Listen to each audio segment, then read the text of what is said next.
tra cui alcuni minorenni, 2 uomini sono stati coinvolti in un'aggressione fisica che ha avuto esiti drammatici. Giacomo Bongiorni, un uomo di 46 anni, ha perso la vita a causa delle ferite riportate durante la rissa, mentre l'altro uomo coinvolto è rimasto gravemente ferito ed è stato trasportato in ospedale. L'intervento tempestivo dei carabinieri ha permesso di identificare rapidamente i soggetti coinvolti, tra cui anche alcuni minorenni. Questo ha suscitato particolare preoccupazione, considerando la gravità della situazione. Le indagini hanno portato al fermo di 2 maggiorenni, Ionut Alexandru Miron, di 23 anni, e Eduard Alin Carutasu, di 19 anni, entrambi di nazionalità rumena. I 2 sono accusati di concorso in omicidio volontario. La Procura della Repubblica di Massa ha avviato un'intensa attività investigativa, collaborando con la Procura dei minorenni di Genova. Nei prossimi giorni l'autopsia sul corpo di Giacomo Bongiorni fornirà ulteriori dettagli cruciali per comprendere meglio l'incidente e le cause della morte. Inoltre, la Procura ha fissato gli interrogatori di garanzia per i 2 arrestati, che avverranno nei primi giorni della prossima settimana. Questo episodio ha scosso profondamente la comunità di Massa, che ora attende giustizia per una morte che, secondo le autorità, è stata causata da un'aggressione violenta e senza motivo.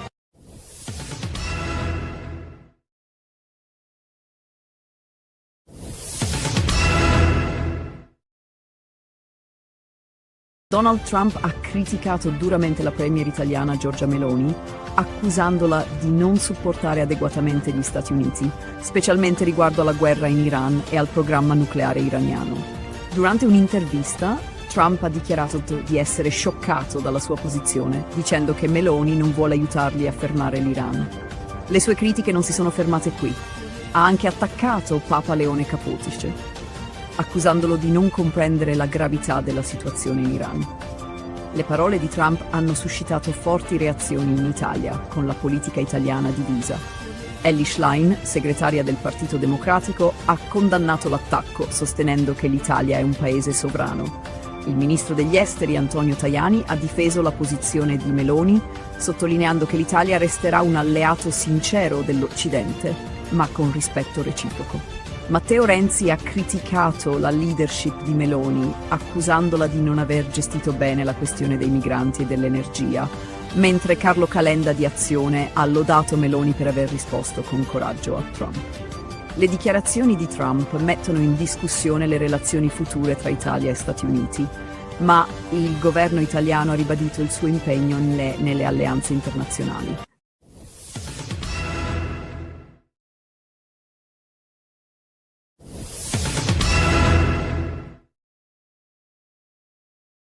Palagonia, i carabinieri con il supporto dello squadrone Eliportato Cacciatori di Sicilia hanno arrestato un 26enne per spaccio di droga. Le indagini sono partite da un comportamento sospetto del giovane, che frequentava frequentemente la sua abitazione. Dopo aver seguito il suo movimento, i militari lo hanno fermato insieme a un coetaneo e, durante un controllo, hanno deciso di perquisire la sua casa.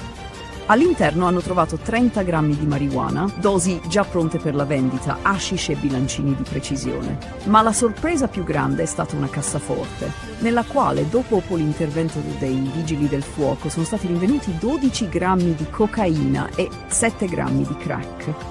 Il giovane è stato arrestato e l'operazione è stata convalidata dall'autorità giudiziaria, segnando un successo nella lotta alla criminalità e al traffico di droga a Palagonia.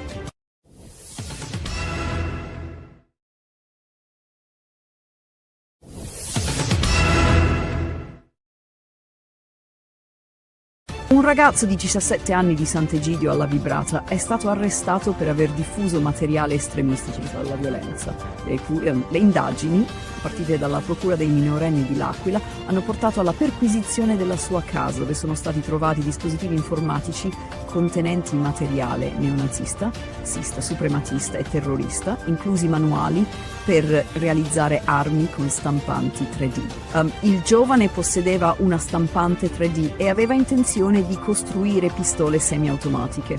Tra i documenti trovati c'erano anche guide per costruire bombe Molotov e informazioni su tecniche di attacco fisico letali. Il ragazzo aveva minacciato di compiere un omicidio dichiarando di voler accoltellare qualcuno a morte a Bergamo. Le autorità hanno arrestato il giovane e lo hanno collocato in una comunità per motivi di sicurezza pubblica. L'operazione ha impedito che il ragazzo, che aveva già mostrato inclinazioni violente, potesse realizzare i suoi piani di terrorismo. Il materiale sequestrato ha evidenziato l'uso di tecnologie per realizzare armi e il crescente rischio che simili ideologie estremiste si diffondano tramite i social media. L'operazione ha anche sottolineato l'importanza di monitorare le attività online per prevenire la diffusione di violenze ideologiche.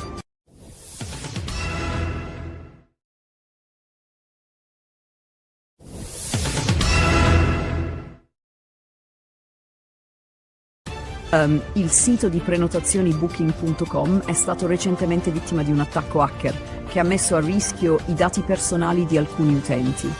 Gli hacker sono riusciti a ottenere informazioni sensibili relative alle prenotazioni, tra cui nomi, indirizzi, email, numeri di telefono e dettagli delle prenotazioni. Tuttavia, i dati relativi ai pagamenti non sono stati compromessi. Dopo l'attacco, Booking.com ha aggiornato i codici PIN delle prenotazioni e ha informato gli utenti colpiti tramite email.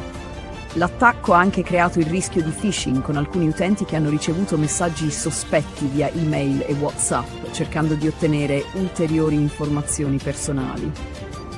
Booking.com ha avvertito gli utenti di prestare attenzione a comunicazioni non verificate e di non cliccare su link sospetti. Per prevenire ulteriori danni, Booking.com ha consigliato agli utenti di controllare lo stato delle prenotazioni tramite il loro account ufficiale, attivare misure di sicurezza sui dispositivi e aggiornare gli antivirus. Inoltre, la piattaforma ha invitato a contattare il servizio clienti in caso di dubbi o tentativi di phishing. Questo attacco hacker mette in evidenza i rischi legati alla sicurezza dei dati personali su piattaforme online.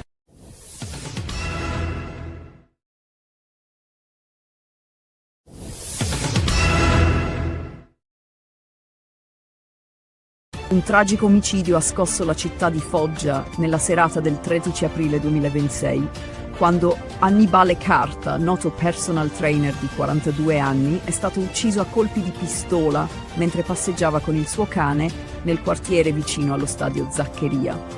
Conosciuto da tutti come Dino, Carta è stato colpito da almeno 4 proiettili, probabilmente sparati da un'arma di piccolo calibro. Nonostante l'intervento dei soccorsi, la vittima non è riuscita a sopravvivere agli spari. L'omicidio è avvenuto in tarda serata in via Caracciolo, una zona semicentrale della città.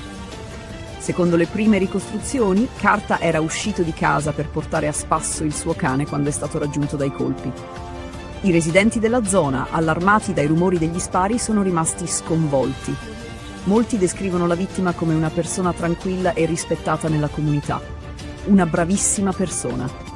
Sposato con figli piccoli. Non ci siamo accorti di nulla, abbiamo solo sentito alcuni colpi, ma non abbiamo capito subito cosa fosse successo. Davvero una cosa terribile, hanno raccontato alcuni abitanti della zona.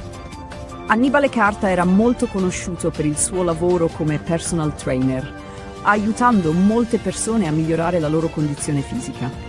La sua morte ha sconvolto amici, familiari e tutta la comunità, che ora si interroga sul motivo di un gesto così violento e inspiegabile. Le forze dell'ordine sono intervenute prontamente sul luogo dell'omicidio. I carabinieri hanno avviato le indagini per chiarire la dinamica dell'accaduto, ma al momento non ci sono certezze sul movente. Gli investigatori stanno raccogliendo testimonianze e analizzando le immagini delle telecamere di sorveglianza per identificare l'autore dell'agguato. Non vengono escluse piste legate a conflitti personali, ma anche altre ipotesi sono al vaglio.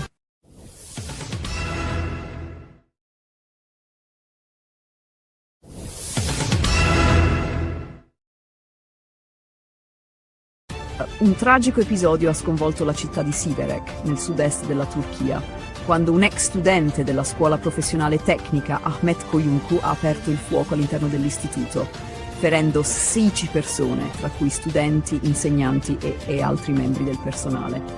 L'aggressore, un giovane di 18 anni, ha colpito senza un apparente obiettivo specifico, causando il panico tra i presenti. Dopo l'attacco si è barricato all'interno della scuola e si è tolto la vita prima dell'arrivo delle forze di polizia. Le vittime fortunatamente sono tutte sopravvissute, ma alcuni feriti sono in gravi condizioni, in particolare un insegnante che si trova in stato critico. I 16 feriti, tra cui 10 studenti, sono stati trasportati d'urgenza all'ospedale di Siverek, con 4 di loro trasferiti per ricevere cure più avanzate. Nonostante la gravità della situazione, nessuna vittima ha perso la vita. L'attacco ha scosso profondamente la comunità locale, dato che episodi di sparatorie nelle scuole sono rari in Turchia.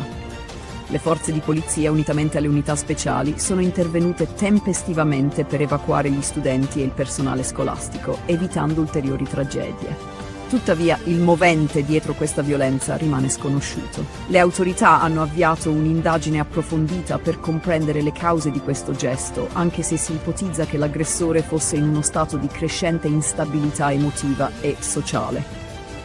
Il governatore di Sanliurfa, Hasan Sildak, ha dichiarato che l'incidente sembra essere un episodio isolato, ma ha comunque sollevato interrogativi sulla sicurezza nelle scuole e sulla gestione di problematiche emotive tra i giovani. La procura locale sta seguendo attentamente il caso.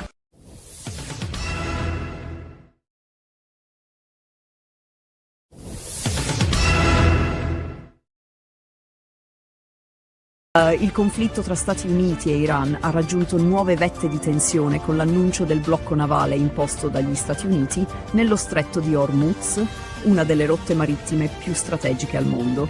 La misura, che coinvolge 15 navi statunitensi per monitorare e fermare il traffico attraverso la zona, ha suscitato preoccupazioni internazionali, in particolare per il suo impatto sull'economia globale e il flusso di petrolio. La Presidente della Commissione europea, Ursula von der Leyen, ha espresso timori per i danni economici derivanti dalla chiusura di una delle arterie vitali per il commercio internazionale. Nonostante gli sforzi diplomatici per fermare l'escalation, i colloqui tra Stati Uniti e Iran a Islamabad sono falliti dopo 21 ore di discussioni. Le divergenze rimangono profonde, con l'Iran che rifiuta le richieste degli Stati Uniti di sospendere per 20 anni l'arricchimento dell'uranio. Da parte sua, il governo iraniano ha accusato Washington di avere posizioni irrealistiche e ha continuato a criticare le pressioni economiche come una forma di terrorismo economico. Nel frattempo, la Cina, alleata dell'Iran, ha reagito duramente alle minacce di Trump riguardo a possibili dazi su merci cinesi, minacciando di adottare contromisure. Pechino ha anche denunciato il blocco navale come una minaccia alla stabilità regionale, ritenendo che possa acutizzare ulteriormente le tensioni e mettere a rischio il fragile cessate il fuoco in corso.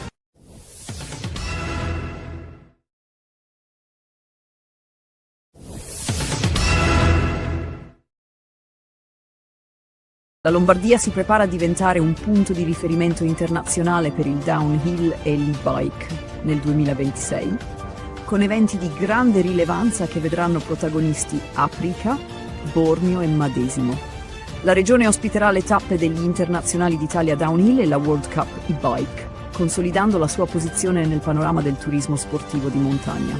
Le gare si svolgeranno a Aprica dal 12 al 14 giugno, Bormio dal 31 luglio al 2 agosto, Madesimo dal 4 al 6 settembre. Oltre a far parte della Coppa Italia FCI, le tappe saranno anche inserite nel circuito internazionale Ryder Cup 2026, riconosciuto da UCI e FFCI. Un'importante aggiunta al calendario sarà la World Cup e-bike del 7 giugno ad Aprica, con una prova del campionato italiano FMI. Questo impegno, frutto di una collaborazione tra Regione Lombardia, amministrazioni locali e federazioni, punta a unire sport, promozione turistica, giovani e sicurezza, potenziando le infrastrutture e le opportunità di crescita per i territori montani, soprattutto nei mesi primaverili ed estivi, promuovendo la destagionalizzazione. Madesimo, Bormio e Aprica sono territori simbolo di questo cambiamento, con impianti e percorsi che richiamano appassionati e atleti da tutta Italia e dall'estero. Il sindaco di Madesimo, Daniela Pilatti, ha sottolineato come il Made Bike Park della località stia diventando un punto di riferimento per il downhill, mentre il sindaco di Bormio, Silvia Cavazzi, ha evidenziato il valore di una visione condivisa che coinvolge tutta la Valtellina. Aprica, con il suo Aprica Bike Land, inaugura quest'anno un nuovo bike park con 5 trail di diverse difficoltà, e si prepara a ospitare due importanti gare internazionali.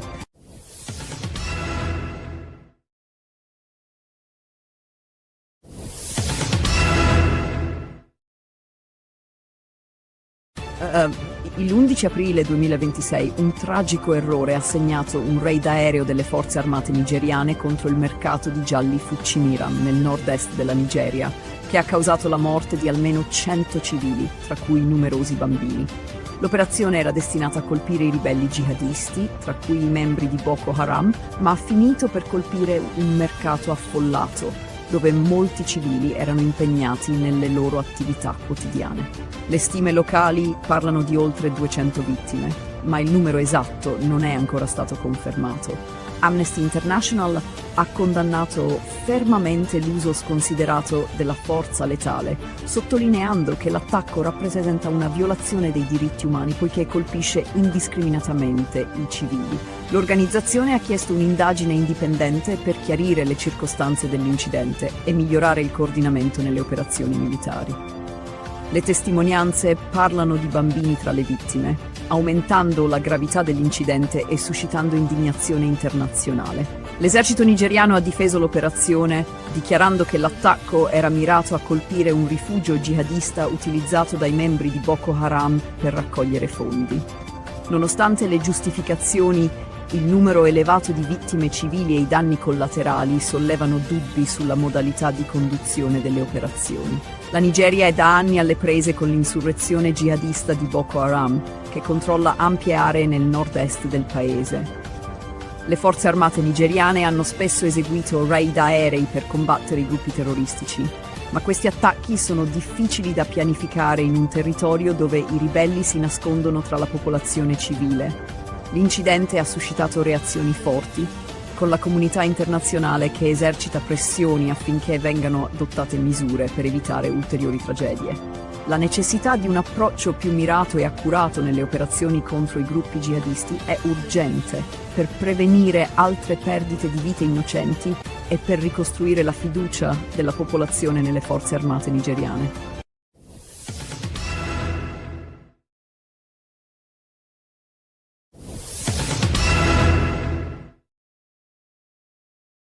Le tensioni tra Stati Uniti e Iran hanno raggiunto un nuovo picco, con l'annuncio da parte di Washington di un blocco navale nelle acque del Golfo di Oman e del Mar Arabico, a est dello Stretto di Hormuz, una zona cruciale per il traffico di petrolio globale. A partire dalle 16 del 13 aprile 2026, il blocco coinvolgerà tutte le imbarcazioni in transito, indipendentemente dalla loro bandiera, con eccezioni per il diritto di passaggio neutrale verso destinazioni non iraniane. Tuttavia, le navi potrebbero essere soggette a controlli per verificare la presenza di merci di contrabbando. Il presidente degli Stati Uniti, Donald Trump, ha minacciato di eliminare qualsiasi nave iraniana che tentasse di violare il blocco, dichiarando su Truth Social: "La marina iraniana giace sul fondo del mare, completamente annientata. Se una qualsiasi di queste navi si avvicina al nostro blocco, verrà immediatamente eliminata." Trump ha inoltre enfatizzato i successi della Marina degli Stati Uniti nel fermare il traffico di droga, rivendicando il 98,2% di successo.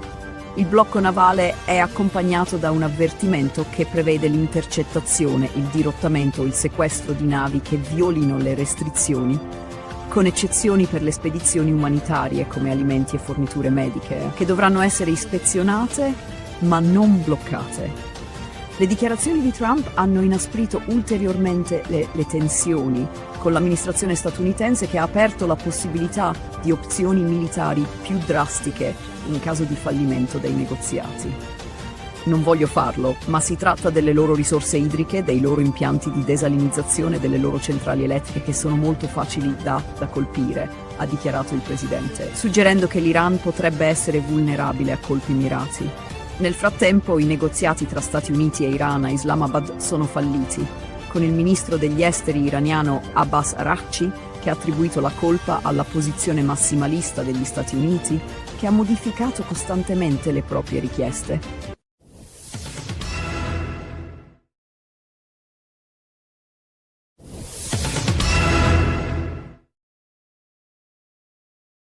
Il 10 aprile 2026 la Digios della Questura di Napoli, insieme al Commissariato di Polizia di Stato di Castellammare di Stabia e al Reparto Prevenzione Crimine Campania, ha eseguito un'ordinanza di misure cautelari nei confronti di 5 ultras della Juve Stabia accusati di rapina aggravata. L'ordinanza è stata emessa dal giudice per le indagini preliminari del Tribunale di Torre Annunziata su richiesta della Procura, in relazione a un episodio di rapina avvenuto la notte del 7 dicembre 2024, dopo l'incontro di calcio tra Juve Stabia e Südtirol. Gli arrestati, tutti appartenenti alla tifoseria organizzata della Juve Stabia, sono accusati di aver rapinato tifosi del Südtirol, che dopo aver assistito alla partita si erano fermati nel centro di Castellammare di Stabia.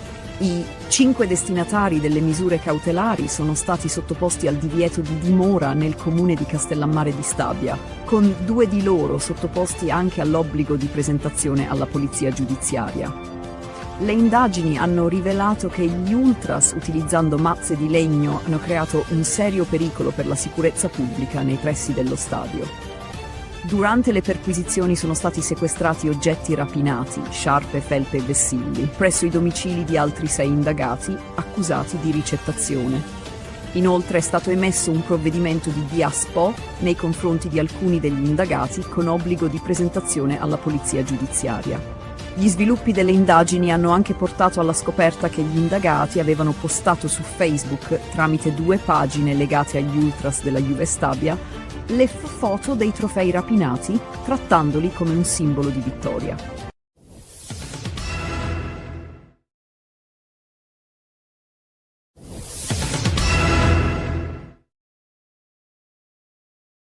Il forte vento che ha colpito la Puglia nelle ultime ore ha causato 2 tragici incidenti che hanno portato alla morte di 2 persone e al ferimento grave di un'altra. La Procura di Trani ha aperto un'inchiesta per chiarire le cause degli eventi venuti a Bisceglie e Taranto, dove il maltempo ha avuto un impatto devastante, con vittime travolte da alberi e oggetti volanti. Il primo incidente si è verificato a Bisceglie, in provincia di Barletta Andria Trani, dove una ragazzina di 12 anni è stata travolta da un albero abbattuto dal vento. La giovane stava tornando a casa da scuola quando l'albero è crollato su di lei, causando danni fatali. Nonostante il pronto intervento dei soccorritori, la ragazzina è deceduta durante il trasporto in ospedale. La Procura ha avviato un'inchiesta per capire se ci siano responsabilità nella gestione del verde pubblico. A Taranto, un altro tragico incidente ha visto la morte di Roberto Di Ponzio, un operaio di 38 anni colpito da un palo della luce, caduto mentre lavorava su una gru nei pressi del cimitero San Brunone. Le forti raffiche di vento hanno probabilmente causato la caduta improvvisa del palo, uccidendo l'operaio sul colpo. I carabinieri e il personale dello Spesal sono intervenuti per ricostruire l'incidente e accertare le eventuali responsabilità.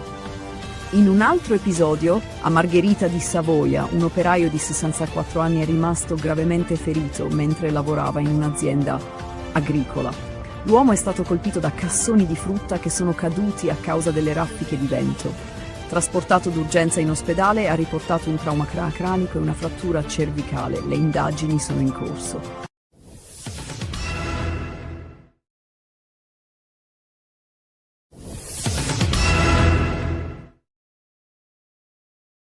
I rapporti tra la Casa Bianca e il Vaticano hanno raggiunto un punto di rottura senza precedenti, segnato dalle dure dichiarazioni del presidente degli Stati Uniti Donald Trump nei confronti di Papa Leone XIV. Il pontefice, il primo americano ad essere eletto Papa, è stato attaccato da Trump, che lo ha definito bole sulla criminalità e è pessimo in politica estera. La polemica è esplosa dopo un post pubblicato su Truth Social, dove Trump ha insinuato che l'elezione del Papa fosse dovuta più alla sua vicinanza agli Stati Uniti che ai suoi meriti religiosi. Papa Leone XIV, che si trovava in volo verso l'Algeria, ha risposto prontamente, ribadendo il suo impegno per la pace e il dialogo.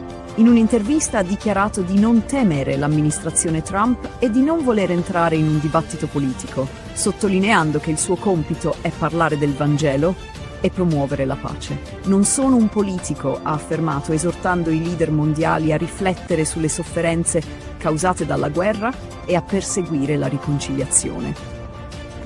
Le tensioni tra Trump e Papa Leone XII non sono nuove e risalgono a divergenze precedenti sulla politica internazionale. Trump ha criticato il Papa per non condannare l'Iran per il suo programma nucleare e per non prendere una posizione più dura contro il Venezuela, accusato di inviare droghe negli Stati Uniti. Queste critiche hanno alimentato ulteriormente la frattura tra la Casa Bianca e il Vaticano.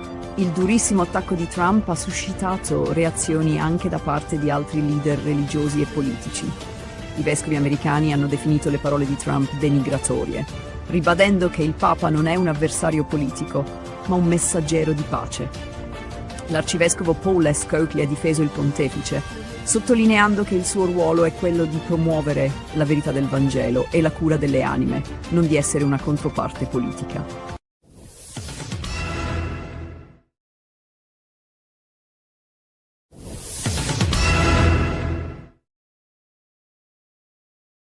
Il 12 aprile 2026 segna la fine di un'era politica in Ungheria, con la sconfitta di Viktor Orban e l'elezione di Péter Magyar, leader del partito di opposizione Tissa, come nuovo primo ministro.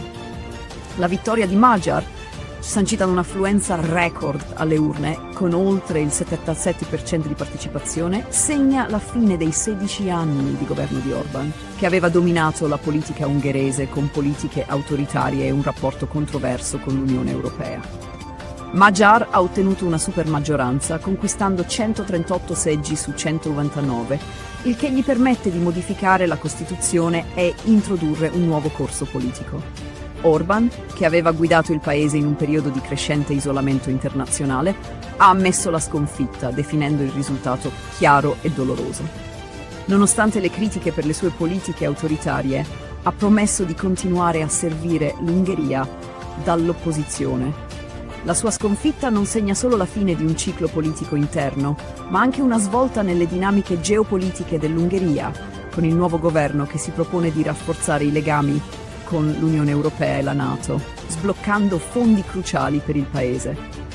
La vittoria di Magyar è stata accolta con favore da molti leader europei, tra cui Ursula von der Leyen, presidente della Commissione Europea, che ha definito il risultato un cuore che batte più forte in Europa. Anche il presidente francese Emmanuel Macron e il cancelliere tedesco Friedrich Merz hanno salutato con ottimismo l'esito delle elezioni, sperando in una stretta collaborazione, stretta colleria tra l'Ungheria e gli altri paesi dell'Unione.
Si è messo a fare l'autista di August. Non faccio l'autista di Augusto. Beh, che fai? Lavoro con lui. Nonna, che succede? Non devi andare fuori. Siamo vinto la lotteria, Donna. Non lo devi dire a mio fratello che siamo venuti qua, eh? Perché? Si vogliono vendicare con la nostra famiglia. Oh, Donna, ci assomigliamo io e tu? Che tipo di faccia? Pure.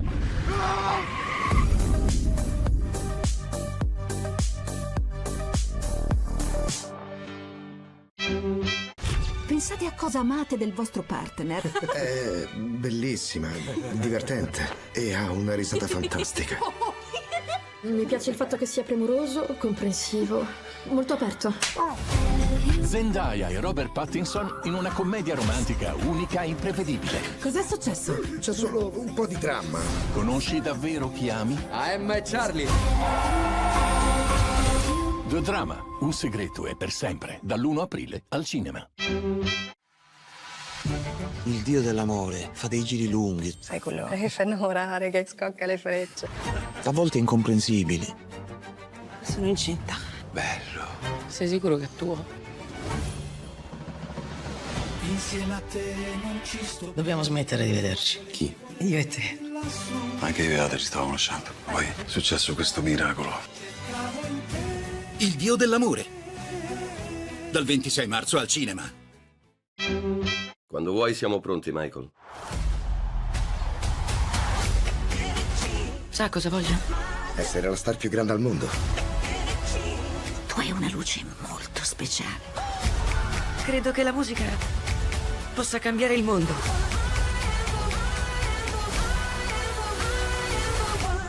Questo è solo l'inizio. Michael. Dal 22 aprile al cinema.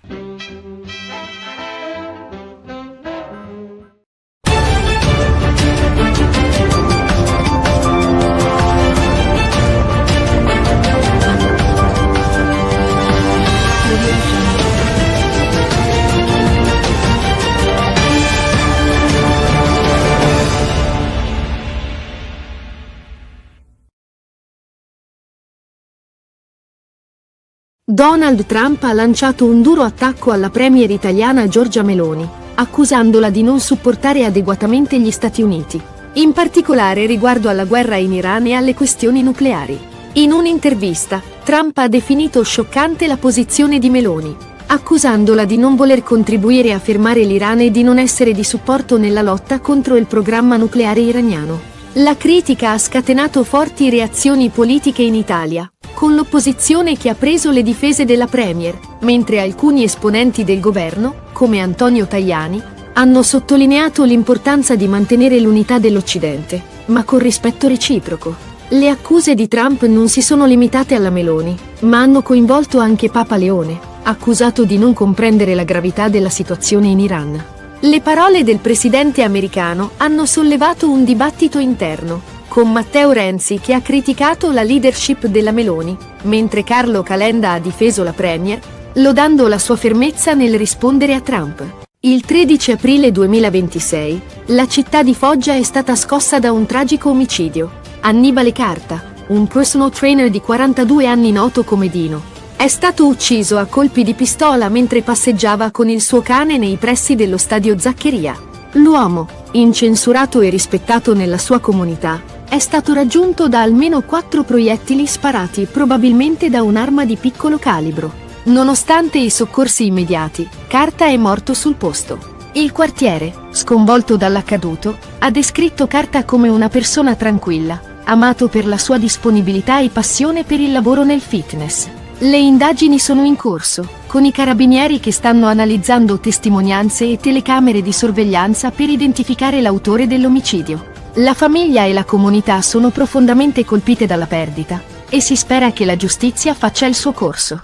Il 12 aprile 2026, 2 maggiorenni sono stati fermati per l'omicidio di Giacomo Bongiorni, 46 anni, ucciso durante una violenta rissa a Massa, in piazza Palma. L'incidente ha coinvolto anche alcuni minorenni e ha portato al grave ferimento di un altro uomo. I carabinieri di Massa, intervenuti tempestivamente, hanno identificato i sospetti, tra cui Ionut Alexandru Miron, 23 anni, e Eduard Alin Carutasu, 19 anni, entrambi di nazionalità rumena. I 2 sono accusati di concorso in omicidio volontario.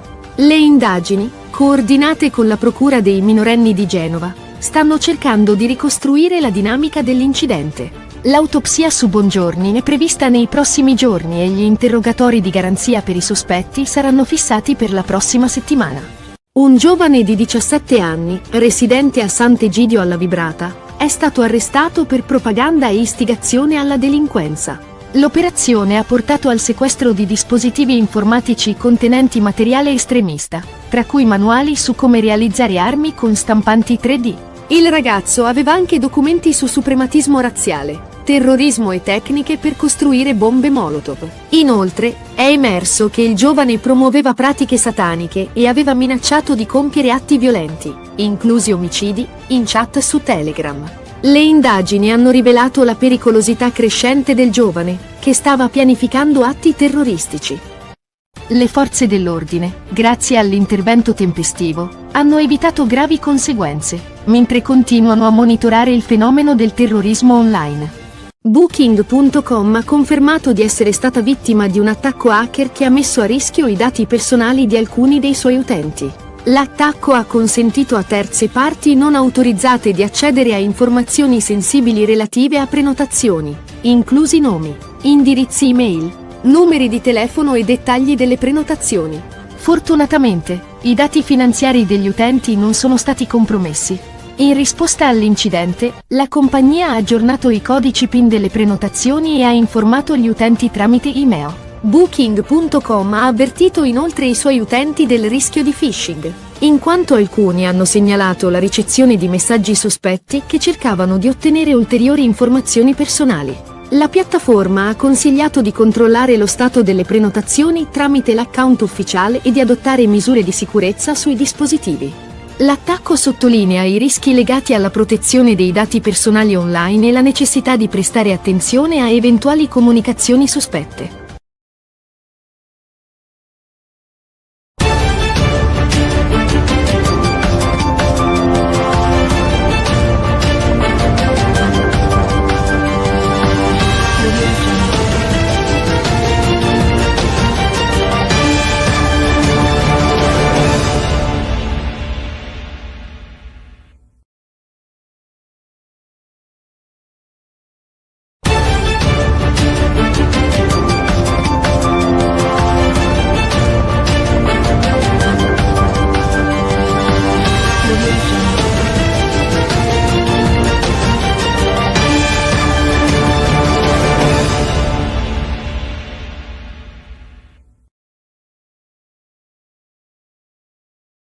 Donald Trump ha lanciato un duro attacco alla premier italiana Giorgia Meloni, accusandola di non supportare adeguatamente gli Stati Uniti, in particolare riguardo alla guerra in Iran e alle questioni nucleari.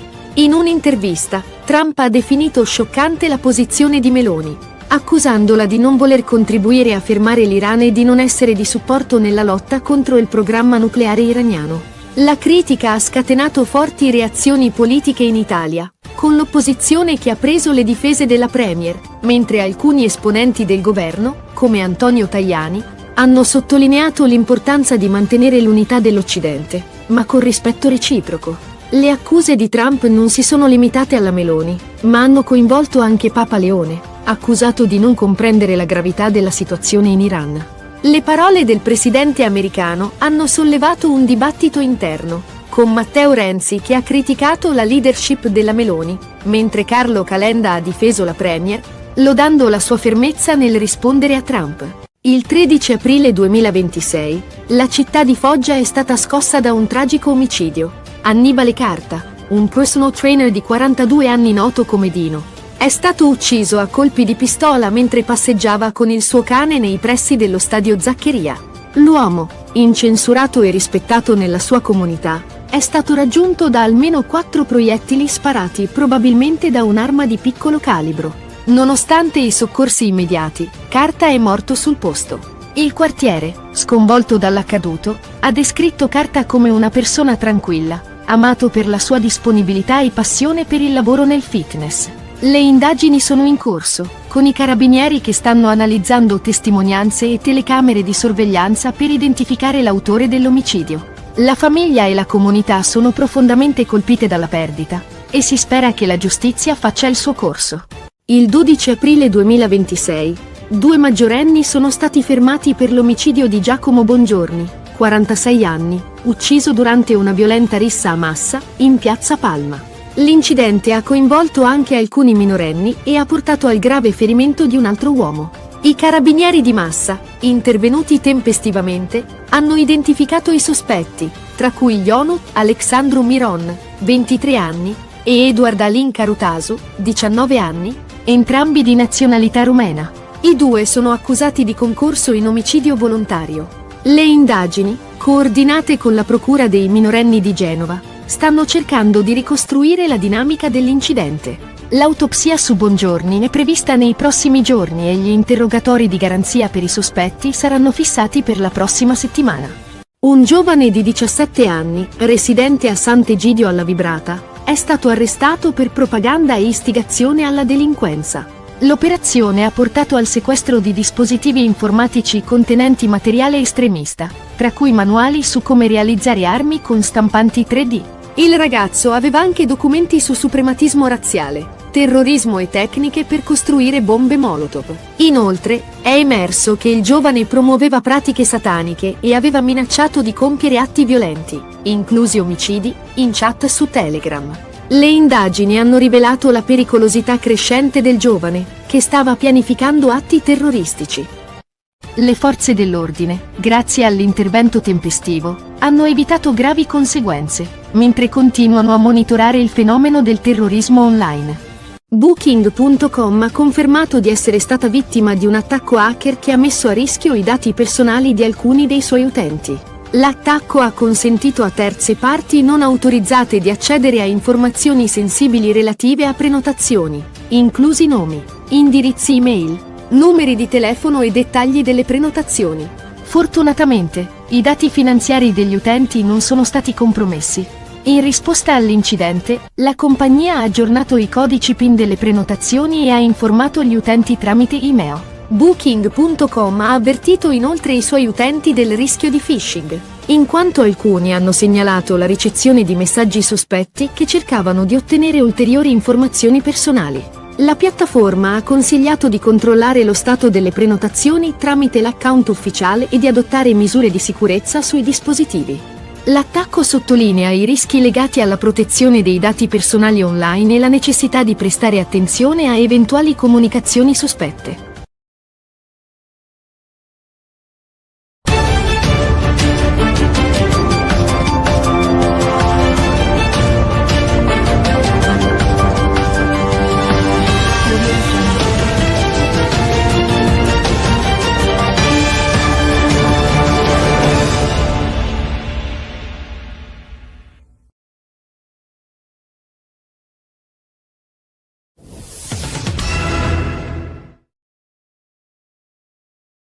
A Massa, nella zona di Piazza Palma, si è verificato un tragico episodio che ha sconvolto la comunità.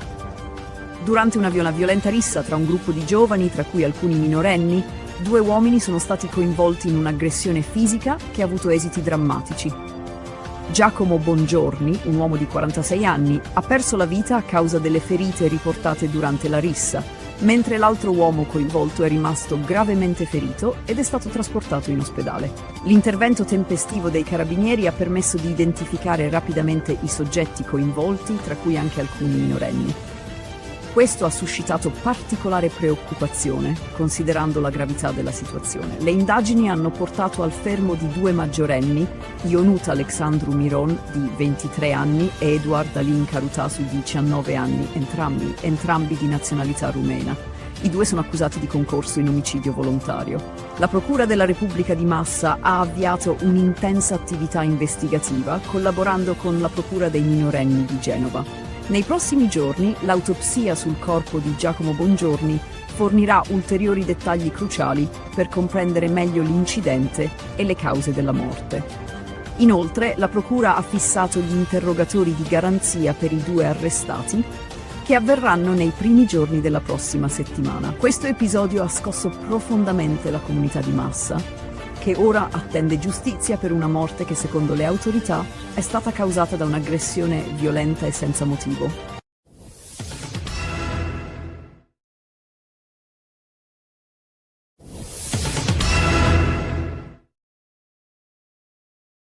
Donald Trump ha criticato duramente la premier italiana Giorgia Meloni, accusandola di non supportare adeguatamente gli Stati Uniti, specialmente riguardo alla guerra in Iran e al programma nucleare iraniano. Durante un'intervista, Trump ha dichiarato di essere scioccato dalla sua posizione, dicendo che Meloni non vuole aiutargli a fermare l'Iran.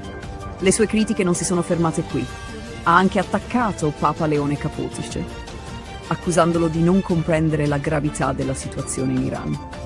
Le parole di Trump hanno suscitato forti reazioni in Italia, con la politica italiana divisa. Elly Schlein, segretaria del Partito Democratico, ha condannato l'attacco, sostenendo che l'Italia è un paese sovrano. Il ministro degli esteri Antonio Tajani ha difeso la posizione di Meloni, sottolineando che l'Italia resterà un alleato sincero dell'Occidente, ma con rispetto reciproco. Matteo Renzi ha criticato la leadership di Meloni, accusandola di non aver gestito bene la questione dei migranti e dell'energia, mentre Carlo Calenda di Azione ha lodato Meloni per aver risposto con coraggio a Trump. Le dichiarazioni di Trump mettono in discussione le relazioni future tra Italia e Stati Uniti, ma il governo italiano ha ribadito il suo impegno nelle alleanze internazionali.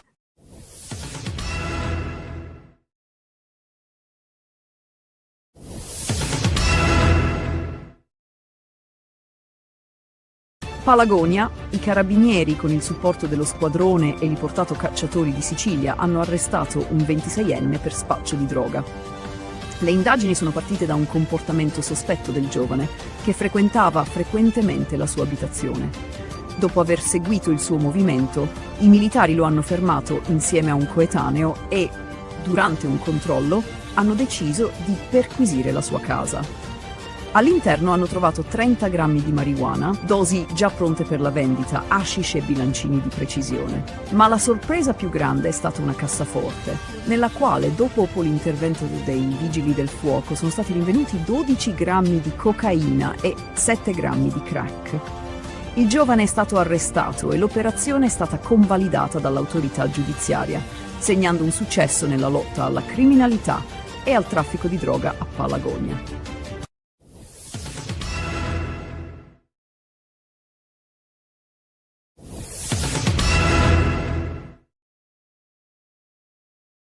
Un ragazzo di 17 anni di Sant'Egidio alla Vibrata è stato arrestato per aver diffuso materiale estremistico sulla violenza. Le indagini, partite dalla Procura dei minorenni di L'Aquila, hanno portato alla perquisizione della sua casa, dove sono stati trovati dispositivi informatici contenenti materiale neonazista, razzista, suprematista e terrorista, inclusi manuali per realizzare armi con stampanti 3D. Il giovane possedeva una stampante 3D e aveva intenzione di costruire pistole semiautomatiche. Tra i documenti trovati c'erano anche guide per costruire bombe Molotov e informazioni su tecniche di attacco fisico letali. Il ragazzo aveva minacciato di compiere un omicidio, dichiarando di voler accoltellare qualcuno a morte a Bergamo. Le autorità hanno arrestato il giovane e lo hanno collocato in una comunità per motivi di sicurezza pubblica. L'operazione ha impedito che il ragazzo, che aveva già mostrato inclinazioni violente, potesse realizzare i suoi piani di terrorismo. Il materiale sequestrato ha evidenziato l'uso di tecnologie per realizzare armi e il crescente rischio che simili ideologie estremiste si diffondano tramite i social media. L'operazione ha anche sottolineato l'importanza di monitorare le attività online per prevenire la diffusione di violenze ideologiche.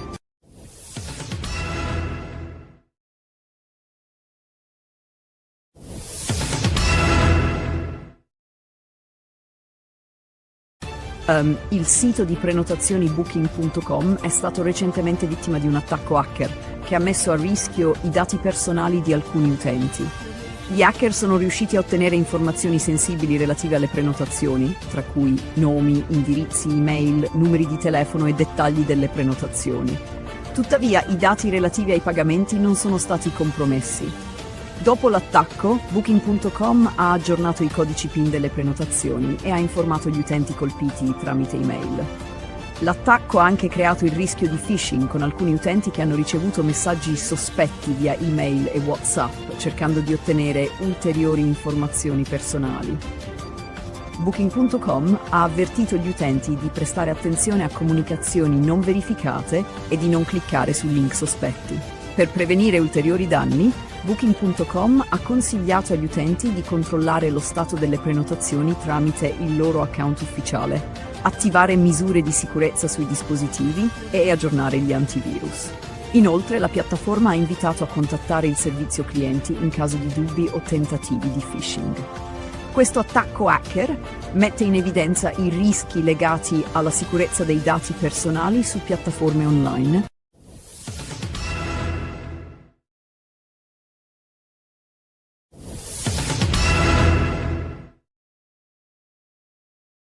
Un tragico omicidio ha scosso la città di Foggia nella serata del 13 aprile 2026, quando Annibale Carta, noto personal trainer di 42 anni, è stato ucciso a colpi di pistola mentre passeggiava con il suo cane nel quartiere vicino allo stadio Zaccheria.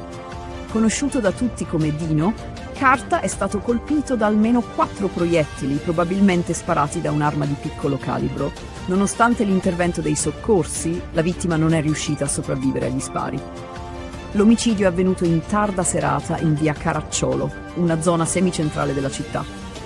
Secondo le prime ricostruzioni, Carta era uscito di casa per portare a spasso il suo cane quando è stato raggiunto dai colpi. I residenti della zona, allarmati dai rumori degli spari, sono rimasti sconvolti.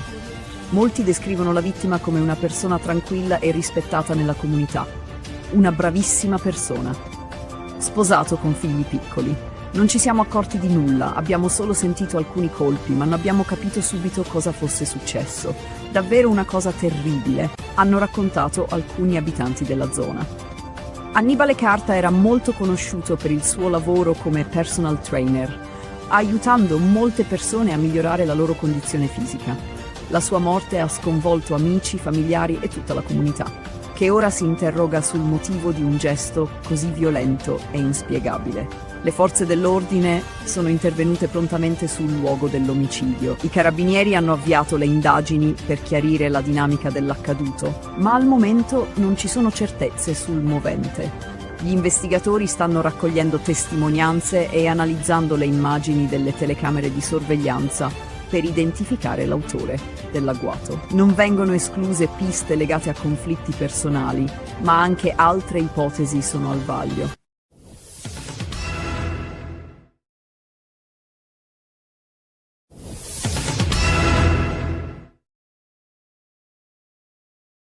Un tragico episodio ha sconvolto la città di Siverek, nel sud-est della Turchia, quando un ex studente della scuola professionale tecnica, Ahmet Koyuncu, ha aperto il fuoco all'interno dell'istituto, ferendo 16 persone, tra cui studenti, insegnanti e altri membri del personale. L'aggressore, un giovane di 18 anni, ha colpito senza un apparente obiettivo specifico, causando il panico tra i presenti. Dopo l'attacco si è barricato all'interno della scuola e si è tolto la vita prima dell'arrivo delle forze di polizia. Le vittime fortunatamente sono tutte sopravvissute, ma alcuni feriti sono in gravi condizioni, in particolare un insegnante che si trova in stato critico. I 16 feriti, tra cui 10 studenti, sono stati trasportati d'urgenza all'ospedale di Siverek, con 4 di loro trasferiti per ricevere cure più avanzate. Nonostante la gravità della situazione, nessuna vittima ha perso la vita. L'attacco ha scosso profondamente la comunità locale, dato che episodi di sparatorie nelle scuole sono rari in Turchia. Le forze di polizia, unitamente alle unità speciali, sono intervenute tempestivamente per evacuare gli studenti e il personale scolastico, evitando ulteriori tragedie. Tuttavia, il movente dietro questa violenza rimane sconosciuto. Le autorità hanno avviato un'indagine approfondita per comprendere le cause di questo gesto, anche se si ipotizza che l'aggressore fosse in uno stato di crescente instabilità emotiva e sociale. Il governatore di Sanliurfa, Hasan Sildak, ha dichiarato che l'incidente sembra essere un episodio isolato, ma ha comunque sollevato interrogativi sulla sicurezza nelle scuole e sulla gestione di problematiche emotive tra i giovani. La procura locale sta seguendo attentamente il caso.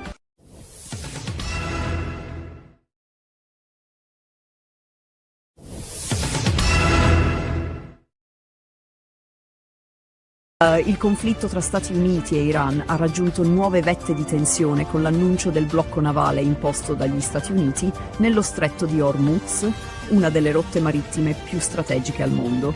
La misura, che coinvolge 15 navi statunitensi per monitorare e fermare il traffico attraverso la zona, ha suscitato preoccupazioni internazionali, in particolare per il suo impatto sull'economia globale e il flusso di petrolio. La Presidente della Commissione europea, Ursula von der Leyen, ha espresso timori per i danni economici derivanti dalla chiusura di una delle arterie vitali per il commercio internazionale. Nonostante gli sforzi diplomatici per fermare l'escalation, i colloqui tra Stati Uniti e Iran a Islamabad sono falliti dopo 21 ore di discussioni. Le divergenze rimangono profonde, con l'Iran che rifiuta le richieste degli Stati Uniti di sospendere per 20 anni l'arricchimento dell'uranio. Da parte sua, il governo iraniano ha accusato Washington di avere posizioni irrealistiche e ha continuato a criticare le pressioni economiche come una forma di terrorismo economico. Nel frattempo, la Cina, alleata dell'Iran, ha reagito duramente alle minacce di Trump riguardo a possibili dazi su merci cinesi, minacciando di adottare contromisure. Pechino ha anche denunciato il blocco navale come una minaccia alla stabilità regionale, ritenendo che possa acutizzare ulteriormente le tensioni e mettere a rischio il fragile cessate il fuoco in corso.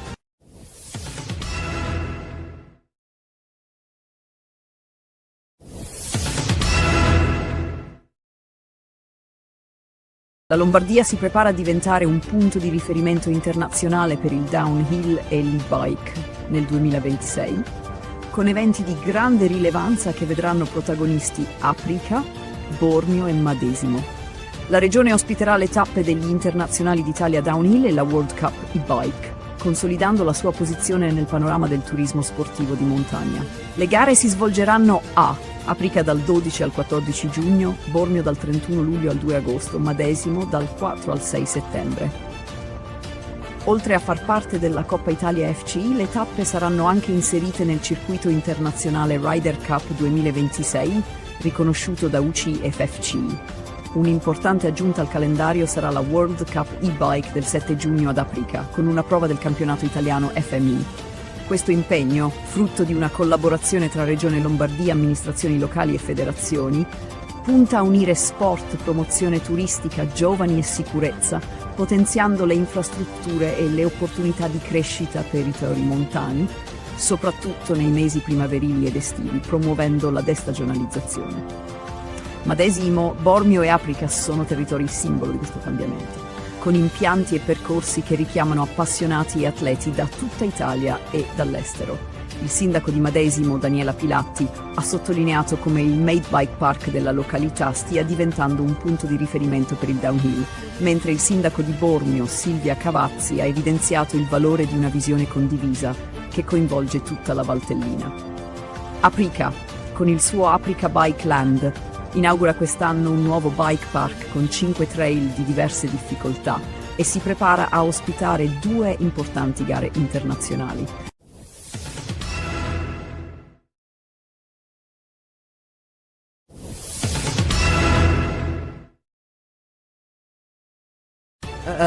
L'11 aprile 2026 un tragico errore ha segnato un raid aereo delle forze armate nigeriane contro il mercato di gialli Fucimiram nel nord-est della Nigeria, che ha causato la morte di almeno 100 civili, tra cui numerosi bambini. L'operazione era destinata a colpire i ribelli jihadisti, tra cui i membri di Boko Haram, ma ha finito per colpire un mercato affollato, dove molti civili erano impegnati nelle loro attività quotidiane. Le stime locali parlano di oltre 200 vittime, ma il numero esatto non è ancora stato confermato. Amnesty International ha condannato fermamente l'uso sconsiderato della forza letale, sottolineando che l'attacco rappresenta una violazione dei diritti umani poiché colpisce indiscriminatamente i civili. L'organizzazione ha chiesto un'indagine indipendente per chiarire le circostanze dell'incidente e migliorare il coordinamento nelle operazioni militari. Le testimonianze parlano di bambini tra le vittime, aumentando la gravità dell'incidente e suscitando indignazione internazionale. L'esercito nigeriano ha difeso l'operazione, dichiarando che l'attacco era mirato a colpire un rifugio jihadista utilizzato dai membri di Boko Haram per raccogliere fondi. Nonostante le giustificazioni, il numero elevato di vittime civili e i danni collaterali sollevano dubbi sulla modalità di conduzione delle operazioni.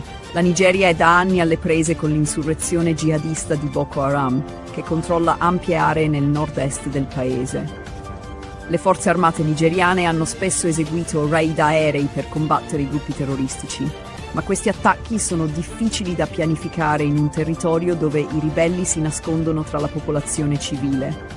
L'incidente ha suscitato reazioni forti, con la comunità internazionale che esercita pressioni affinché vengano adottate misure per evitare ulteriori tragedie. La necessità di un approccio più mirato e accurato nelle operazioni contro i gruppi jihadisti è urgente per prevenire altre perdite di vite innocenti e per ricostruire la fiducia della popolazione nelle forze armate nigeriane.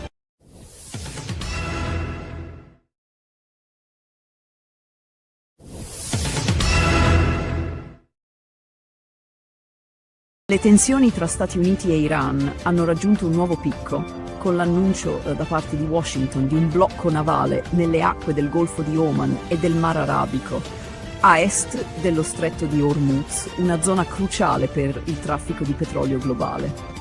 A partire dalle 16 del 13 aprile 2026, il blocco coinvolgerà tutte le imbarcazioni in transito, indipendentemente dalla loro bandiera, con eccezioni per il diritto di passaggio neutrale verso destinazioni non iraniane. Tuttavia, le navi potrebbero essere soggette a controlli per verificare la presenza di merci di contrabbando.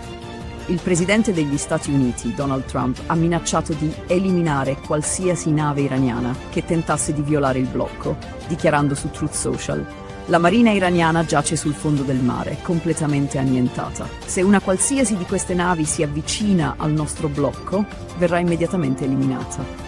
Trump ha inoltre enfatizzato i successi della Marina degli Stati Uniti nel fermare il traffico di droga, rivendicando il 98,2% di successo. Il blocco navale è accompagnato da un avvertimento che prevede l'intercettazione, il dirottamento o il sequestro di navi che violino le restrizioni, con eccezioni per le spedizioni umanitarie come alimenti e forniture mediche, che dovranno essere ispezionate ma non bloccate. Le dichiarazioni di Trump hanno inasprito ulteriormente le tensioni con l'amministrazione statunitense, che ha aperto la possibilità di opzioni militari più drastiche in caso di fallimento dei negoziati. Non voglio farlo, ma si tratta delle loro risorse idriche, dei loro impianti di desalinizzazione, delle loro centrali elettriche, che sono molto facili da colpire, ha dichiarato il presidente, suggerendo che l'Iran potrebbe essere vulnerabile a colpi mirati. Nel frattempo, i negoziati tra Stati Uniti e Iran a Islamabad sono falliti, con il ministro degli esteri iraniano Abbas Araghchi che ha attribuito la colpa alla posizione massimalista degli Stati Uniti, che ha modificato costantemente le proprie richieste.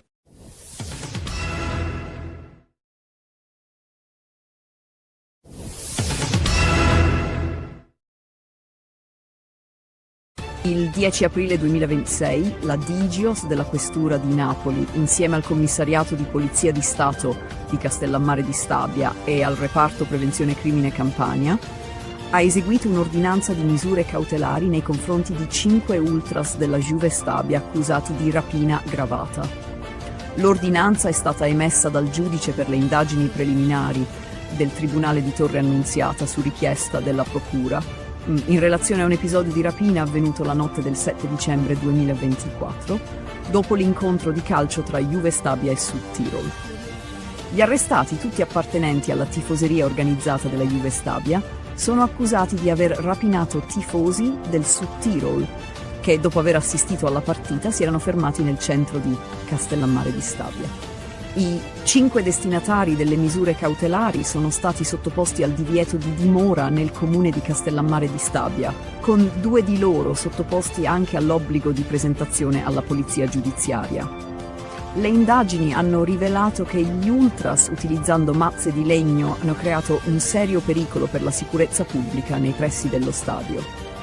Durante le perquisizioni sono stati sequestrati oggetti rapinati, sciarpe, felpe e vessilli, presso i domicili di altri 6 indagati, accusati di ricettazione. Inoltre è stato emesso un provvedimento di DIASPO nei confronti di alcuni degli indagati, con obbligo di presentazione alla polizia giudiziaria. Gli sviluppi delle indagini hanno anche portato alla scoperta che gli indagati avevano postato su Facebook, tramite 2 pagine legate agli ultras della Juve Stabia, le foto dei trofei rapinati, trattandoli come un simbolo di vittoria.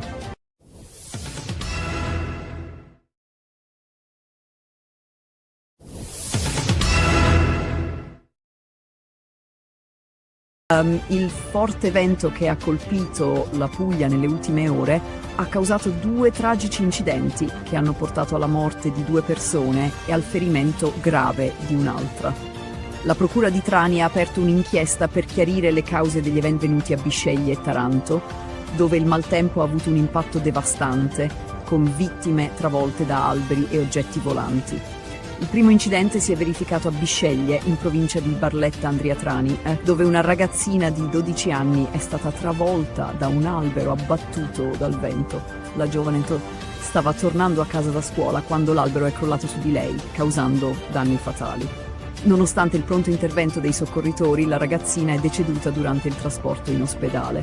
La procura ha avviato un'inchiesta per capire se ci siano responsabilità nella gestione del verde pubblico.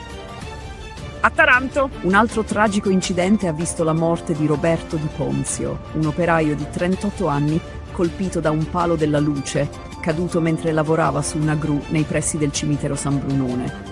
Le forti raffiche di vento hanno probabilmente causato la caduta improvvisa del palo, uccidendo l'operaio sul colpo. I carabinieri e il personale dello Spesal sono intervenuti per ricostruire l'incidente e accertare le eventuali responsabilità. In un altro episodio, a Margherita di Savoia, un operaio di 64 anni è rimasto gravemente ferito mentre lavorava in un'azienda agricola. L'uomo è stato colpito da cassoni di frutta che sono caduti a causa delle raffiche di vento. Trasportato in ospedale, ha riportato un trauma cranico e una frattura cervicale. Le indagini sono in corso.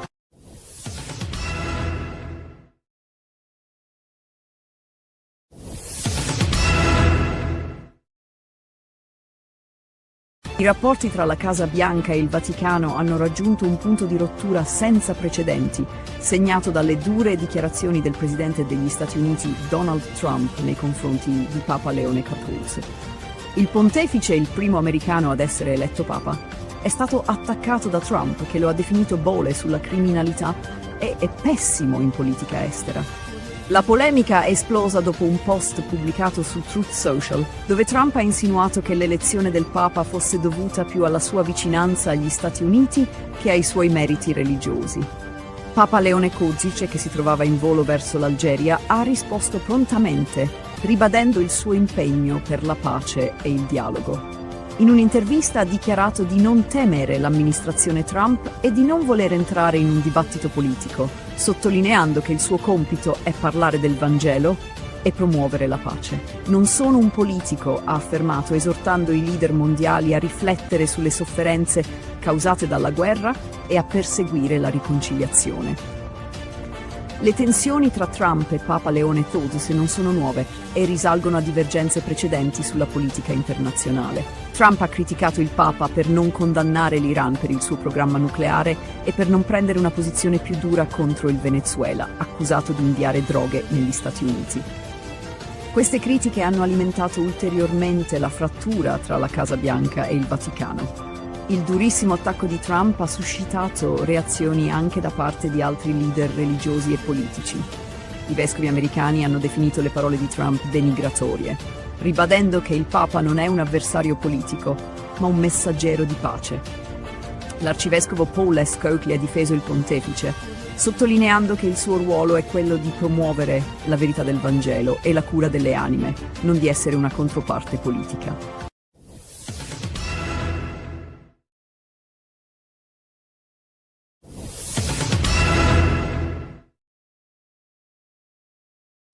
Il 12 aprile 2026 segna la fine di un'era politica in Ungheria, con la sconfitta di Viktor Orban e l'elezione di Péter Magyar, leader del partito di opposizione Tissa, come nuovo primo ministro. La vittoria di Magyar, sancita da un'affluenza record alle urne, con oltre il 77% di partecipazione, segna la fine dei 16 anni di governo di Orban, che aveva dominato la politica ungherese con politiche autoritarie e un rapporto controverso con l'Unione Europea.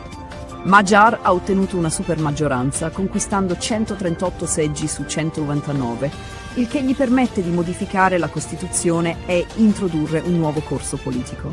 Orban, che aveva guidato il paese in un periodo di crescente isolamento internazionale, ha ammesso la sconfitta, definendo il risultato chiaro e doloroso. Nonostante le critiche per le sue politiche autoritarie, ha promesso di continuare a servire l'Ungheria dall'opposizione. La sua sconfitta non segna solo la fine di un ciclo politico interno, ma anche una svolta nelle dinamiche geopolitiche dell'Ungheria, con il nuovo governo che si propone di rafforzare i legami con l'Unione Europea e la NATO, sbloccando fondi cruciali per il paese. La vittoria di Magyar è stata accolta con favore da molti leader europei, tra cui Ursula von der Leyen, presidente della Commissione Europea, che ha definito il risultato un cuore che batte più forte in Europa. Anche il presidente francese Emmanuel Macron e il cancelliere tedesco Friedrich Merz hanno salutato con ottimismo l'esito delle elezioni, sperando in una stretta collaborazione con l'Ungheria e gli altri paesi dell'Unione.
Si è messo a fare l'autista di Augusta. Non faccio l'autista di Augusta. Beh, che fai? Lavoro con lui. Nonna, che succede? Devi andare fuori. Siamo vinto la lotteria, Dona. Non lo devi dire a mio fratello che siamo venuti qua, eh? Perché? Si vogliono vendicare con la nostra famiglia. Oh, Dona, assomigliamo io e tu? Che tipo di faccia? Pure.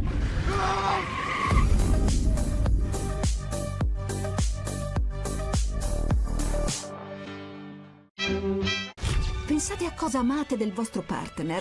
È bellissima, divertente e ha una risata fantastica. Mi piace il fatto che sia premuroso, comprensivo, molto aperto.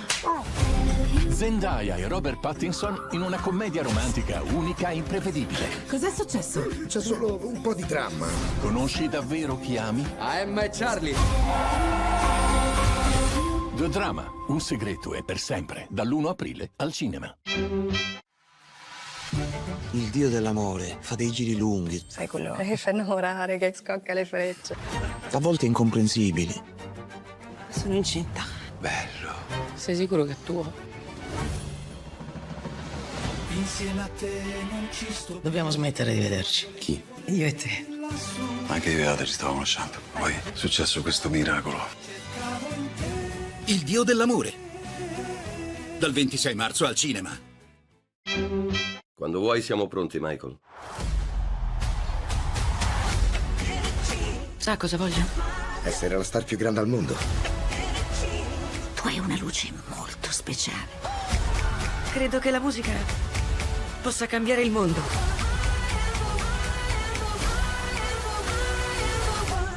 Questo è solo l'inizio. Michael. Dal 22 aprile al cinema.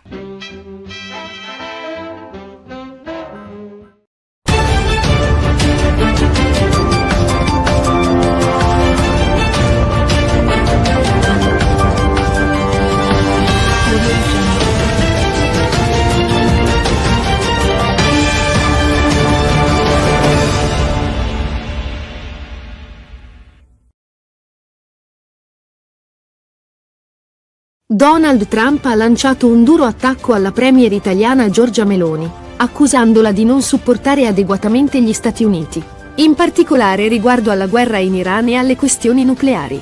In un'intervista, Trump ha definito scioccante la posizione di Meloni, accusandola di non voler contribuire a fermare l'Iran e di non essere di supporto nella lotta contro il programma nucleare iraniano. La critica ha scatenato forti reazioni politiche in Italia, con l'opposizione che ha preso le difese della Premier, mentre alcuni esponenti del governo, come Antonio Tajani, hanno sottolineato l'importanza di mantenere l'unità dell'Occidente, ma con rispetto reciproco.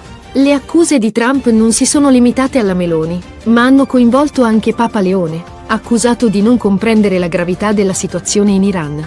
Le parole del presidente americano hanno sollevato un dibattito interno, con Matteo Renzi che ha criticato la leadership della Meloni, mentre Carlo Calenda ha difeso la Premier, lodando la sua fermezza nel rispondere a Trump. Il 13 aprile 2026, la città di Foggia è stata scossa da un tragico omicidio. Annibale Carta, un personal trainer di 42 anni noto come Dino, è stato ucciso a colpi di pistola mentre passeggiava con il suo cane nei pressi dello stadio Zaccheria. L'uomo, incensurato e rispettato nella sua comunità, è stato raggiunto da almeno 4 proiettili sparati probabilmente da un'arma di piccolo calibro. Nonostante i soccorsi immediati, Carta è morto sul posto. Il quartiere, sconvolto dall'accaduto, ha descritto Carta come una persona tranquilla, amato per la sua disponibilità e passione per il lavoro nel fitness. Le indagini sono in corso, con i carabinieri che stanno analizzando testimonianze e telecamere di sorveglianza per identificare l'autore dell'omicidio. La famiglia e la comunità sono profondamente colpite dalla perdita, e si spera che la giustizia faccia il suo corso. Il 12 aprile 2026, 2 maggiorenni sono stati fermati per l'omicidio di Giacomo Bongiorni, 46 anni, ucciso durante una violenta rissa a Massa, in piazza Palma. L'incidente ha coinvolto anche alcuni minorenni e ha portato al grave ferimento di un altro uomo. I carabinieri di Massa, intervenuti tempestivamente, hanno identificato i sospetti, tra cui Ionut Alexandru Miron, 23 anni, e Eduard Alin Carutasu, 19 anni, entrambi di nazionalità rumena. I 2 sono accusati di concorso in omicidio volontario. Le indagini, coordinate con la Procura dei minorenni di Genova, stanno cercando di ricostruire la dinamica dell'incidente. L'autopsia su Bongiorni è prevista nei prossimi giorni e gli interrogatori di garanzia per i sospetti saranno fissati per la prossima settimana. Un giovane di 17 anni, residente a Sant'Egidio alla Vibrata, è stato arrestato per propaganda e istigazione alla delinquenza. L'operazione ha portato al sequestro di dispositivi informatici contenenti materiale estremista, tra cui manuali su come realizzare armi con stampanti 3D. Il ragazzo aveva anche documenti su suprematismo razziale, terrorismo e tecniche per costruire bombe Molotov. Inoltre, è emerso che il giovane promuoveva pratiche sataniche e aveva minacciato di compiere atti violenti, inclusi omicidi, in chat su Telegram. Le indagini hanno rivelato la pericolosità crescente del giovane, che stava pianificando atti terroristici. Le forze dell'ordine, grazie all'intervento tempestivo, hanno evitato gravi conseguenze, mentre continuano a monitorare il fenomeno del terrorismo online. Booking.com ha confermato di essere stata vittima di un attacco hacker che ha messo a rischio i dati personali di alcuni dei suoi utenti. L'attacco ha consentito a terze parti non autorizzate di accedere a informazioni sensibili relative a prenotazioni, inclusi nomi, indirizzi email, numeri di telefono e dettagli delle prenotazioni. Fortunatamente, i dati finanziari degli utenti non sono stati compromessi. In risposta all'incidente, la compagnia ha aggiornato i codici PIN delle prenotazioni e ha informato gli utenti tramite email. Booking.com ha avvertito inoltre i suoi utenti del rischio di phishing, in quanto alcuni hanno segnalato la ricezione di messaggi sospetti che cercavano di ottenere ulteriori informazioni personali. La piattaforma ha consigliato di controllare lo stato delle prenotazioni tramite l'account ufficiale e di adottare misure di sicurezza sui dispositivi. L'attacco sottolinea i rischi legati alla protezione dei dati personali online e la necessità di prestare attenzione a eventuali comunicazioni sospette.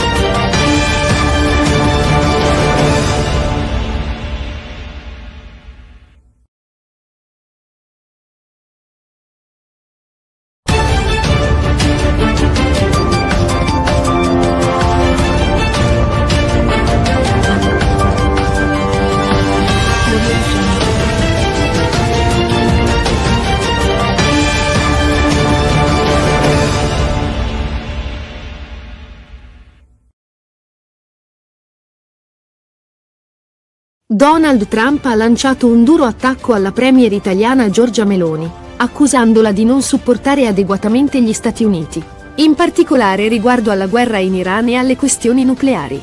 In un'intervista, Trump ha definito scioccante la posizione di Meloni, accusandola di non voler contribuire a fermare l'Iran e di non essere di supporto nella lotta contro il programma nucleare iraniano.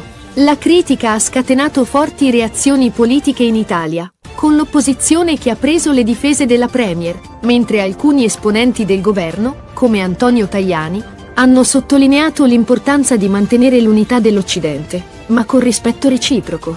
Le accuse di Trump non si sono limitate alla Meloni, ma hanno coinvolto anche Papa Leone, accusato di non comprendere la gravità della situazione in Iran.